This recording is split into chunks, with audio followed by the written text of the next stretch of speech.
personalities. I am not at all afraid of material existence. For wherever I stay, I am fully absorbed in thoughts of glories and activities. My concern is only for the fools and rascals who are making elaborate plans for material happiness and maintaining their families, societies, and countries. I am simply concerned with love for them. Throughout the entire world, everyone is making big plans to exhaust the miseries of the material world.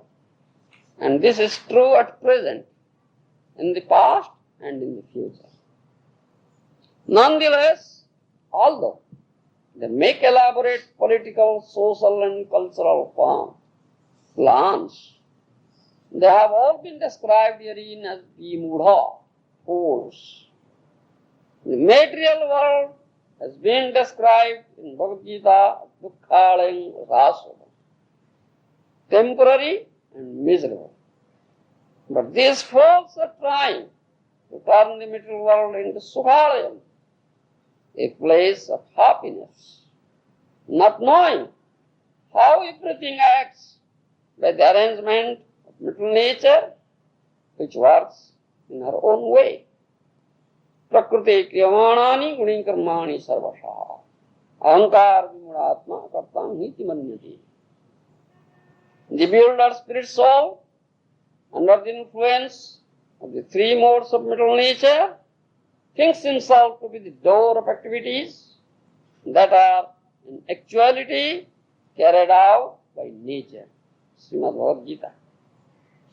There is a plan for material nature, personally known as Durga, to punish the demons.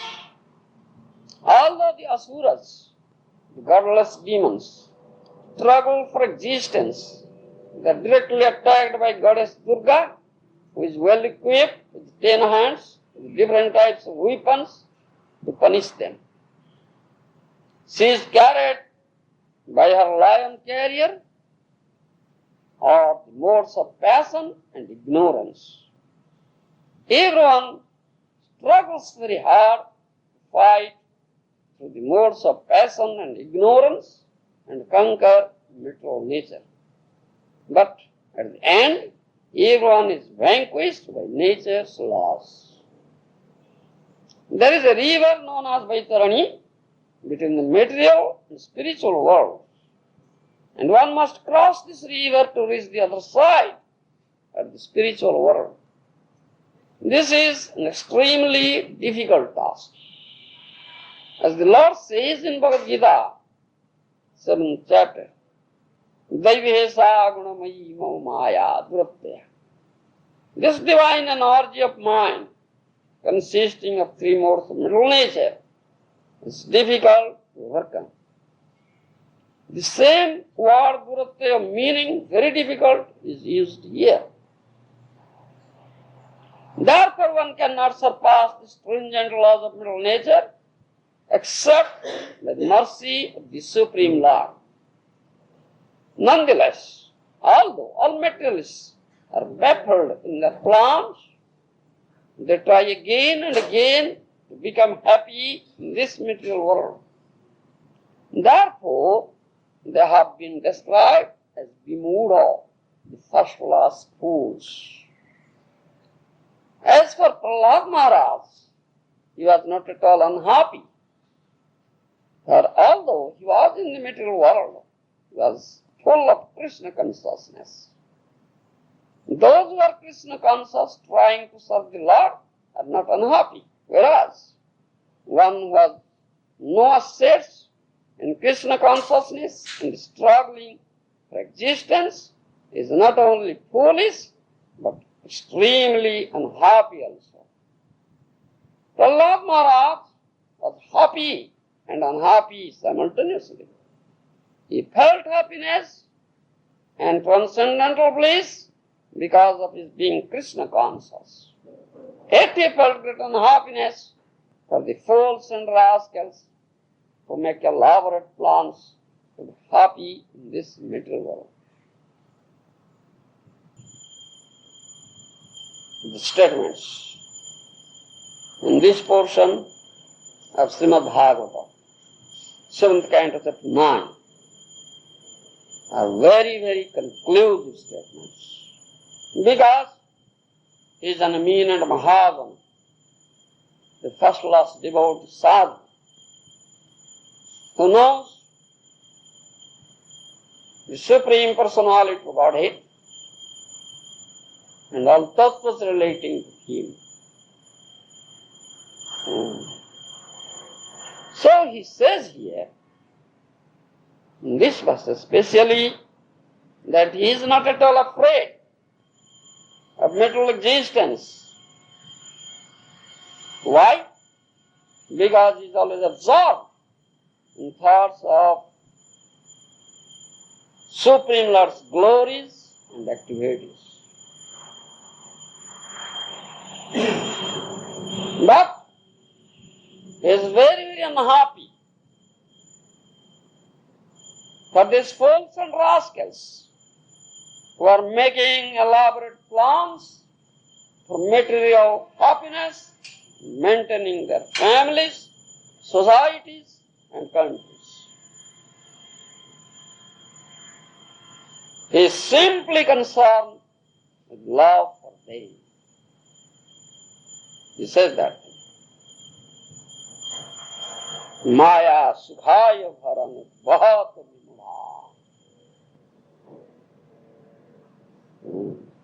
One who is a great devotee of the Lord, a Vaishnava, first class devotee,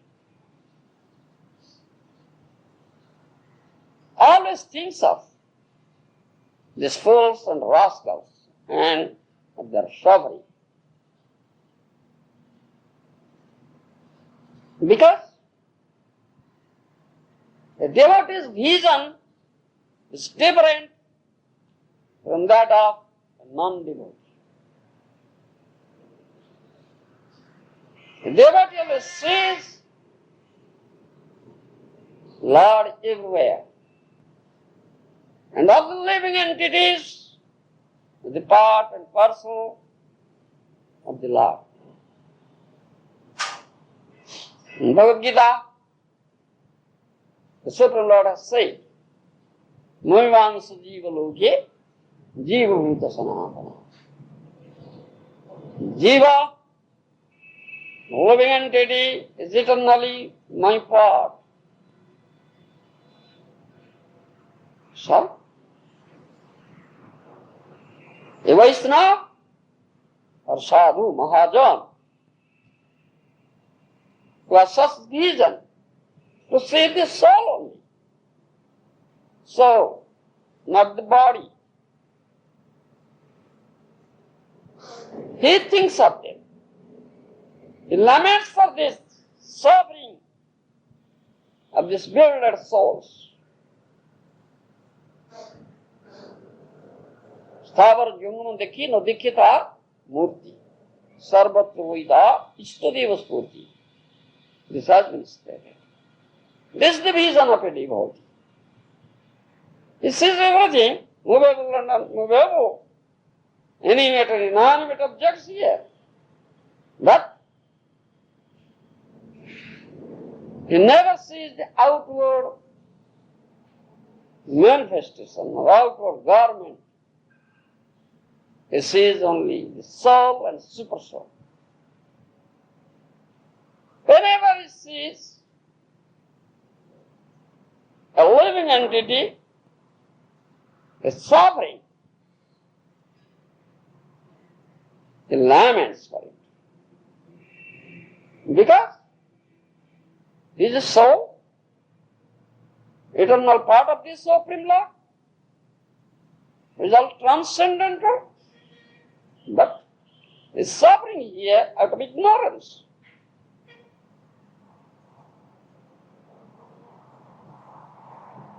So he tries his best to dispel his ignorance to give us consciousness, Krishna consciousness, or inculcate Krishna consciousness unto him.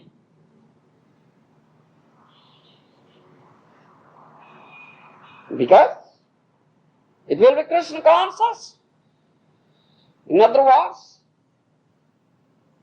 if his consciousness will change from bodily consciousness to Krishna consciousness, that bewildered soul will be happy. This is the only way to get some happiness here in this material world. This material world is not at all a fit place for any gentleman to live. Bhakti Siddhanta Saraswati Goswami Maharaj says this thing. Because this is Dukhalayam Asaswadam. This is a place full of miseries and very temporary. Anytime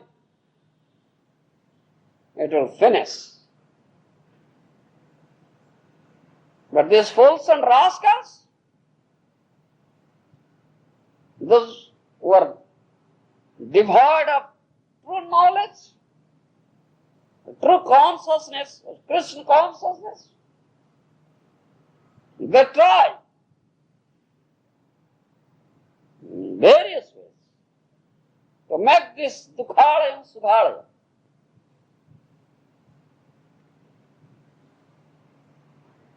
And at the end, or ultimately, they are wafered. All their plans and projects are spoiled. Daiva hadartha ratana. Vishayapi devajasmat prasanga vimukha yajan saranti. Srimad Bhagavatam says this thing. Ahaniya pradartha karana nisi nisayana nana manavadadiya khanabhagna nidra daiva hadartha ratana vishayopi deva jasmat prasanga vimukha yajan saranti. Srimad Bhagavatam says this thing about these fools and rascals. They are toiling so hard, day and night, tirelessly, toiling.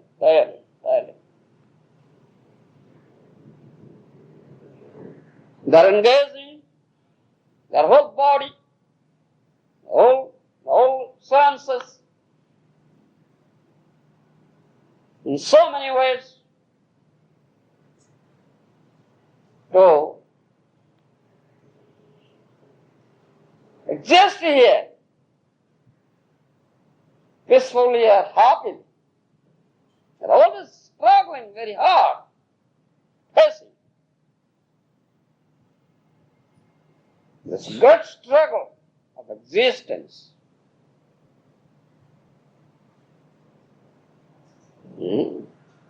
Ahaniya pradartha karana nisi nisayana. The whole day, time, the hour, they struggle so hard. When day is gone, night comes, they come to their residences to sleep. Still, they cannot get sleep. No sleep, sleeplessness. Nisi nisoyana. They cannot sleep peacefully because they are materially absorbed people. Always thinking of material happiness, material enjoyment. These thoughts are there always in their mind. So at night when they go to bed to sleep, those thoughts come up. So they cannot sleep. Nisi nisayana. So they go to doctor. Oh, doctor, I cannot sleep. Can you please give me some medicine? Sleeping pill? I'll just take and sleep. You see. Doctor gives them some sleeping pill to sleep. Still, that also fails. They can't sleep. Materially absorbed people. Where is happiness for them? If someone cannot sleep at all. There is a story. One such person came once to a Vaishnava Maharaj, was teaching his disciples about this Krishna consciousness. You know that story? You don't know? He had that problem. He couldn't sleep at night. And he failed to get any remedy for it.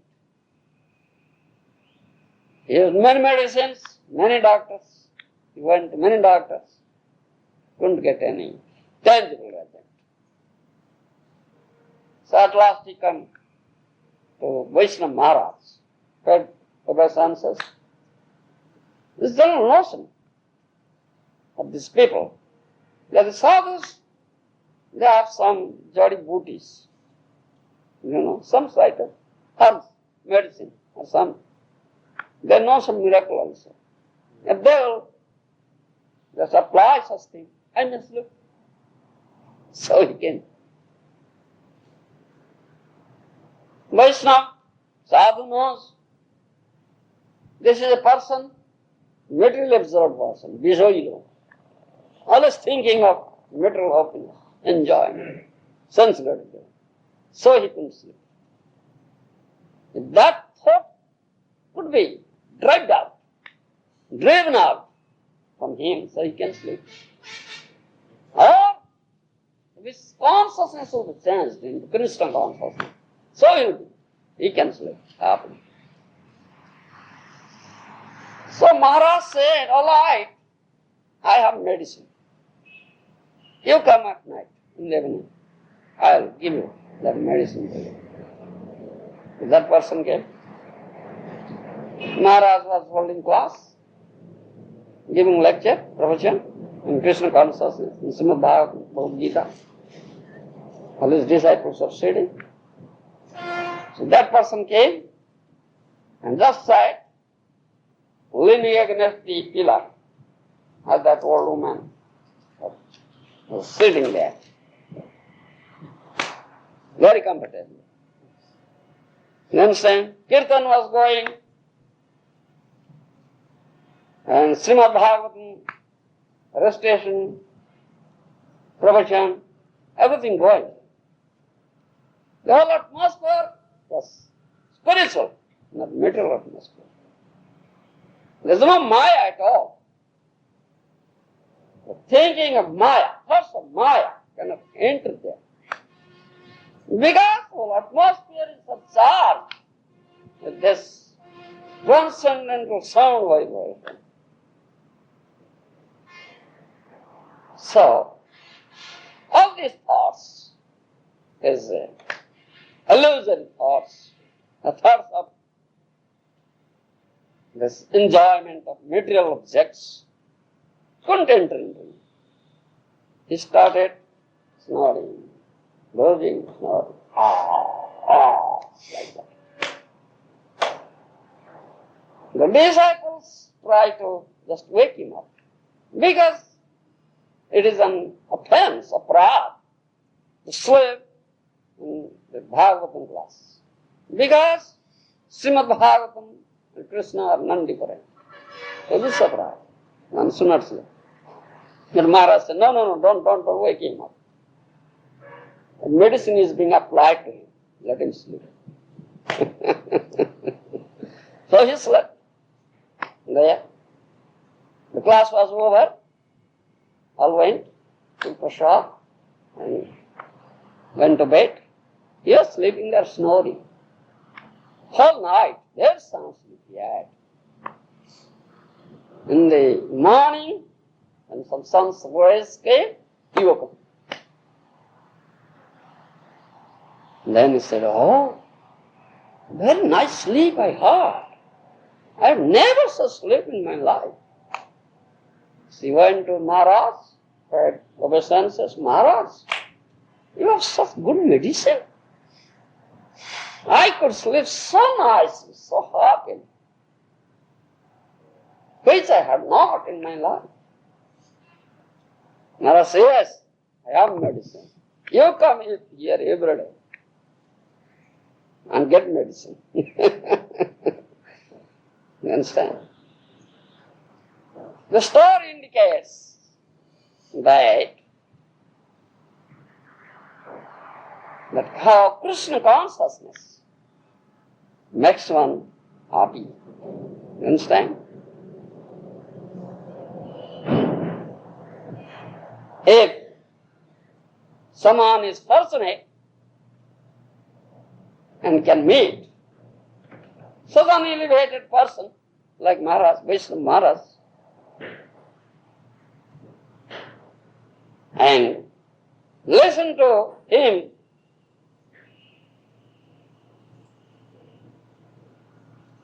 listening up this Srimad Bhagavatam, Krishna Katha, Krishna Nam, name, his consciousness will be changed. The Shravanam, hearing of Krishna Katha, is very, very powerful, spiritually, transcendental powerful. Srimad Sukadha Krishna, Punya Shravana Kirtana, Udastaya Bhadrani, Vidhanoti Sutsatam. Srimad Bhagavatam says. So many, huge amount of material dust has been accumulated there in your heart. You see, like Himalayan mountain.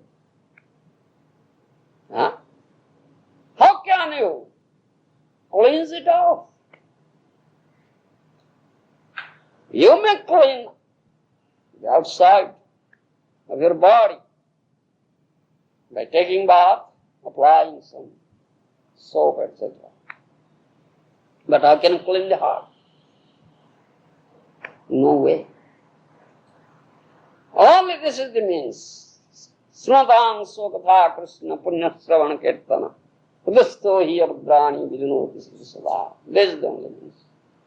Just listen to Krishna Katha, Kathamrita, transcendental, nectarian Katha of Krishna. It's Amruta, it's nectar. You drink it. Karna pude pivanti. Drink this nectar through your ears, not through mouth. You understand? This nectar will be drunk through the ear. So, the material dust accumulated in the heart will be cleansed out. Heart is the place where the Supreme Lord sits. You understand? So make it a fit place for the Lord to sit. The Supreme Lord is Sachidanandamaya. You understand? Sat Chit Anandamaya. Is eternal, is full of knowledge, full of bliss, pleasure. If you can sit in your heart, then you will be blissful. You will be Sachidananda. But instead of making suitable seat for him to sit in the heart, you have made your heart the darts, filled with material dark. So, how can Lord will sit there? How can you be happy? This is the question. So these fools and rascals, though they try their best and try hard to make this dukhalaya sukhalaya, this material world which is temporary, miserable, they try their best to make it happy,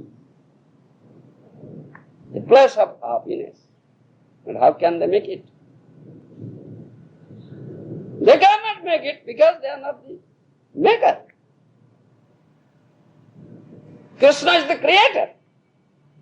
Huh?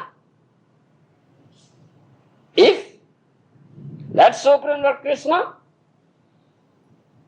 would have thought of making this place full of happiness, he could have done so. But why he had not done so? And how can you do? Ahankar vimudatma karta iti manyate. Krishna says this thing. The bewildered spirit soul under the influence of three modes of material nature thinks himself to be the door. In actuality, it is not the door. He cannot. আশা মাত্র জীব করে তবু ইচ্ছা করে। জীব কি করিতে পারে তুমি না করলে?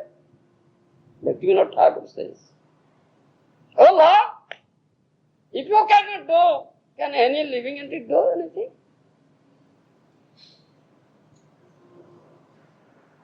Then say, only through your mercy, causelessness. You understand? The Krupa, mercy, Krupa. These living entities are doing some activity here. On that day, in the appearance of the day of Lord Balaram, we are discussing that. How Lord Balaram is infusing that mercy into the living entities. And therefore, they are acting here. If they withdraw their mercy, he cannot lift his blade of grass. You see. But these fools and rascals that don't know this thing. So they are baffled at last. And Prahlad Maharaj, being a first-class devotee, a Vaishnava, he says that he is lamenting for these fools and rascals. He says this. He felt great unhappiness for the fools and rascals who make elaborate plans to be happy in this material world. This is Vaishnava way. This is Vaishnava vision and the Vaishnava heart. The Vaishnava, a true Vaishnava is always lamenting for these fools and rascals. Dullava manava janma lavya samsare kusuna bhajinu dukkha paivukar. These Mahajanas, these devotees, they see unhappiness or misery in this material consciousness. They see that this person or these persons have got such a nice body, nice bodies, human bodies, rarely obtained, durlabam. But what are they doing? They are not doing Krishna bhajan. Huh? Do you understand? Because this body is meant for it. This human body. So they are suffering here. Huh? Dullava manavadana lavya sansare Krishna na bhajinu dukkha koi bukati. You have got such a nice body, a human body, the rare lieutenant, not doing Krishna bhajan. Is such a miserable person. Maharaja sees misery here. You understand? So they lament for these fools and rascals. And they try to inculcate this Krishna consciousness into such fools and rascals, to make them happy. So Prahlad Maharaj says, my concern is for these people, these fools and rascals, because I have love for them. Right? Why he has love for them? Huh? Because they are souls, Baba. Huh? They are not body. He says the soul. The eternal part and person of Krishna, my beloved Lord. So they are beloved to me. You understand? This is Maharaja's concern. So he loves one and all. If someone can love Krishna, he can love one and all. Otherwise, no love at all. You understand? So, Prahlad says this thing. Allah, that he speaks something in Oriya now. जय समवेत भक्त वृंद की जय अनंत कोटि वैष्णव वृंद की जय गौर